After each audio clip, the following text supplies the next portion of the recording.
संपूर्ण वर्षातील एक दिवस असतो ज्यावेळी यमराजाची पूजा केली जाते. दिवाळीतील हा दिवस यमदीपदान म्हणून ओळखला जातो.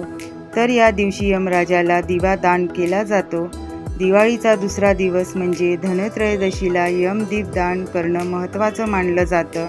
अकाली मृत्यूची भीती नाहीशी करण्यासाठी ही पूजा केली जाते. यमराज म्हणजे मृत्यूची देवता. यांना निर्धारित वेळी एखाद्याचा प्राण काढून घेण्याचे काम दिले जाते. मृत्यूपासून कधीही सुटू शकत नाही.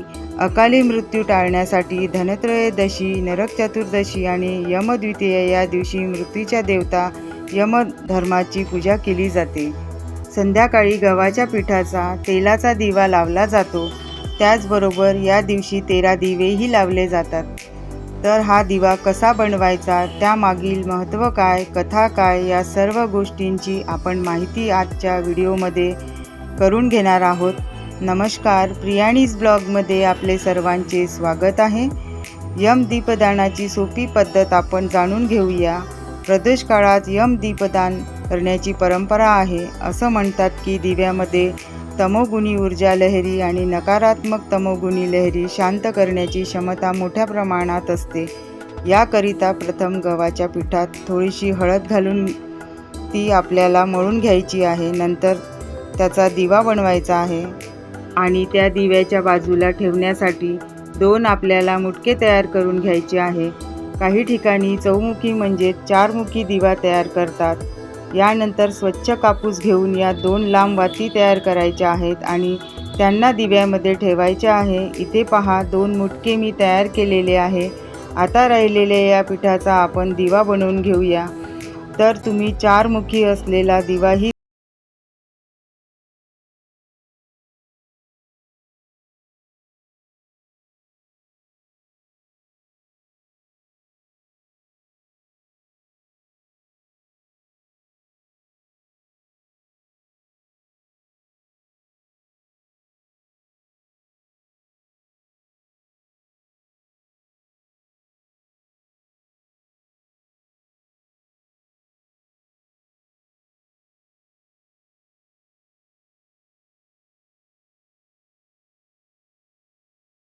त्यांच्यासाठी धनत्रयोदशीच्या दिवशी आपल्याला दक्षिण दिशेकडे दिव्याची वात करून तो दिवा प्रज्वलित करायचा आहे.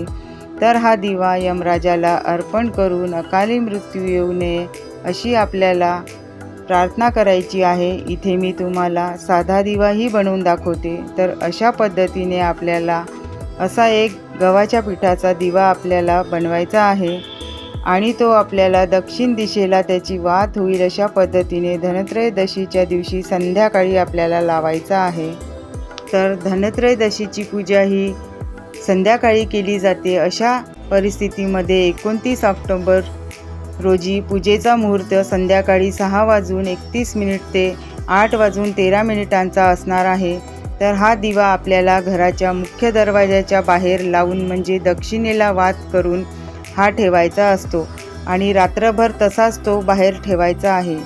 त्या कारणाने एखाद्या कागदावर किंवा अशी एखादी प्लेट असेल त्यावरती सुद्धा तुम्ही हा दिवा ठेवू शकता. अक्षदांवरती हळदी कुंकू वाहून आपल्याला हा दिवा ठेवायचा आहे. दिव्याच्या बाजूला आपण जे 2 मुटके बनविले आहे ते मुटके आपल्याला दिव्याच्या बाजूला ठेवून द्यायचे आहेत. यमदीपदान तुम्ही संध्याकाळी 6 वाजल्यापासून ते रात्री 8:30 वाजेपर्यंत करू शकता. या दिव्यामध्ये आपल्याला तिळाचं तेल टाकायचं आहे. तिळाचं तेल जरी नसेल तर आपल्या घरामध्ये जे कोणतंही तेल असेल तर ते वापरलं तरीही चालू शकतं. दिव्यांमध्ये कापसाची जोडवात लावायची आहे. त्यानंतर दिवा आपल्याला प्रज्वलित करायचा आहे. दिव्याला हळदी कुंकू लावून घ्यायचं आहे. त्याचबरोबर अक्षदा वाहायच्या आहे, फुलं अर्पण करायची आहे आणि त्यानंतर आपल्याला यमदीपदान मंत्र बोलायचा आहे. मृत्यूंना पाशदंडाभ्या कालेन श्यामयासह त्रयोदशः दीपदानात सूर्यज प्रियता मम. याचा अर्थ असा होतो की हा दिवा मी धनत्रयोदशीला सूर्यपुत्र यमदेवाला अर्पण करत आहे. तर ते मला मृत्यूच्या तावडीतून मुक्त करतील आणि मला आशीर्वाद देतील. मंत्र बोलून आपल्याला नमस्कार करायचा आहे आणि इतर कोणत्याही दिवशी दिव्याची पूजा दक्षिणेकडे तोंड करून करीत नाही. तर याच दिवशी आपण दक्षिण दिशा ही धर्माची मानली जाते. यम धर्मराज ही मृत्यूची देवता, त्यांची पूजा केल्याने अपमृत्यू टळतं. त्यामुळे याच दिवशी आपल्याला दक्षिणेकडे वात करून हा दिवा लावायचा आहे. घराच्या बाहेर हा दिवा आपल्याला योग्य त्या वेळेत याची पूजा करून घरातील सर्वांनी या दिव्याला नमस्कार करायचा आहे. यमदेवतेला आपल्याला या दिवशी प्रार्थना करायची आहे आणि सर्वांनी दक्षिण दिशेला तोंड करून या दिव्यालाही आणि दक्षिण दिशेलाही नमस्कार करायचा आहे. जर या वेळेमध्ये घरामध्ये कुणी नसेल तर ते घरामध्ये माघारी आल्यानंतर या दिव्याला त्यांना नमस्कार करायला सांगायचा आहे. दिव्यातील संपूर्ण तेल संपेपर्यंत हा दिवा आपल्याला असाच तेवत ठेवायचा आहे आणि दुसऱ्या दिवशी हा दिवा आपल्याला उचलून निर्मल्यामध्ये त्याचं विसर्जन करायचं आहे. तो घरामध्ये परत आणायचा नाही. तर यमदीपदानाविषयी एक कथा सांगितली जाते. एकदा यमराजाने आपल्या दूतास एक प्रश्न विचारला, काय रे, आजपर्यंत तुम्ही अनेक लोकांचे प्राणहरण केले आहेत, पण हे करीत असताना असा एखाद प्रसंग घडला आहे की ज्यामुळे तुम्हाला वाईट वाटले, तुम्हालाही दुःख झाले? थोडा विचार करून दूताने उत्तर दिले, हो, असा एक प्रसंग आम्हाला आठवतो. धर्मराज म्हणाले, सांगा बरं. दूत म्हणाले, महाराज, पृथ्वीवरील हेमराज नावाच्या राजाच्या मुलाचे प्राणहरण करताना आम्हाला अतिशय दुःख झाले. एवढं दुःख होण्याचं कारण, महाराज, या राजकुमाराचा विवाह 4 दिवसापूर्वी झाला होता. सगळ्या राज्यात राजवाड्यात केवढा आनंद होता, पण तो आनंद संपण्याच्या आत राजपुत्राने आपल्या विवाहाचा श्राद्ध शृंगार उतरवायच्या आतच त्याचे प्राणहरण करण्याची वेळ आमच्यावरती आली. नुकत्याच लग्न झालेल्या त्याच्या पत्नीपासून त्याचे प्राणहरण करताना आमचे डोळे ओले झाले. तिचा शोक पाहून आम्हालाही वाईट वाटले. हा प्रसंग ऐकून यमराजालाही वाईट वाटले. त्यांच्याही डोळ्यात पाणी आले. तोच दूत पुढे म्हणाला, महाराज, कृपा करा आणि पुन्हा असा अपमृत्यूचा प्रसंग कोणावरही येऊ नये असं काहीतरी करा.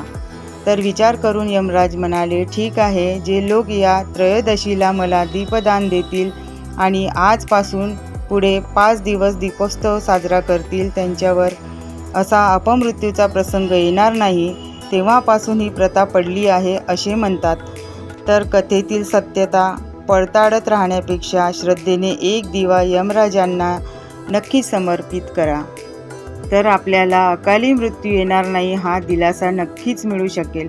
आपण त्रयोदशी हा सण साजरा करण्यामागे काय कारण आहे? निश्चितच आर्थिक अडचणी दूर होऊन घरात भरभराट राहो यासाठी देवाची आराधना करणे.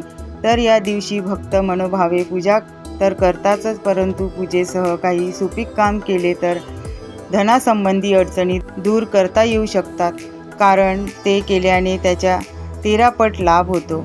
तर जाणून घ्या आपल्याला काय करायचे आहे. सर्वात आधी संध्याकाळी 13 दिवे हे आपल्याला प्रज्वलित करायचे आहे आणि हे 13 दिवे हे आपल्याला एका ताटामध्ये किंवा तामणामध्ये ठेवायचे आहे. त्यानंतर चंदन, धूप, दीप, नैवेद्य यांचं पूजन झाल्यानंतर यांनी आरती करायची आहे आणि घरामध्ये, अंगणामध्ये हे दिवे आपल्याला लावायचे आहे. यातील एक दिवा आपल्याला तुपाचा लावायचा आहे. तो आपल्याला घरातील मंदिरात ठेवायचा आहे. असं केल्याने सौभाग्य प्राप्त होते. आपल्याला नंतरचा दिवा देवी लक्ष्मी पुढे लावायचा आहे. आर्थिक लाभ आणि जीवनात यश मिळवण्यासाठी हा दिवा आपल्याला लावायचा आहे. त्यानंतरचा दिवा आपल्याला तुळशीसमोर लावायचा आहे. असं केल्याने घरात सुख, शांती आणि समृद्धी राहते. मुख्य दरवाजासमोर आपल्याला अजून 2 दिवे लावायचे आहे. त्यामुळे घरातील नकारात्मकता दूर होते आणि सकारात्मक ऊर्जा प्रसारित होते. घराजवळील एखाद्या मंदिरामध्ये देखील जाऊन एखादा दिवा लावायचा आहे. डस्टबिनजवळ आपल्याला एक दिवा लावायचा आहे. दिवा वाईटाचा नाश करतो आणि कुटुंबात आनंद आणतो.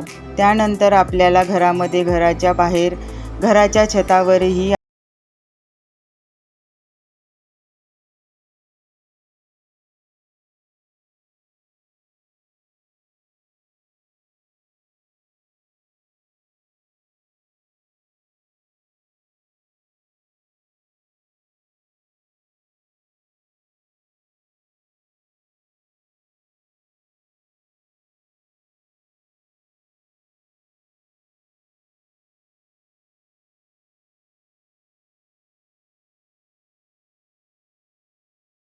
ते नक्की सांगा.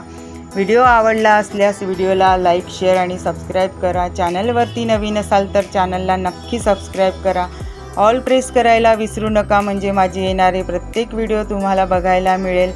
चला तर मग भेटूया नेक्स्ट व्हिडिओमध्ये.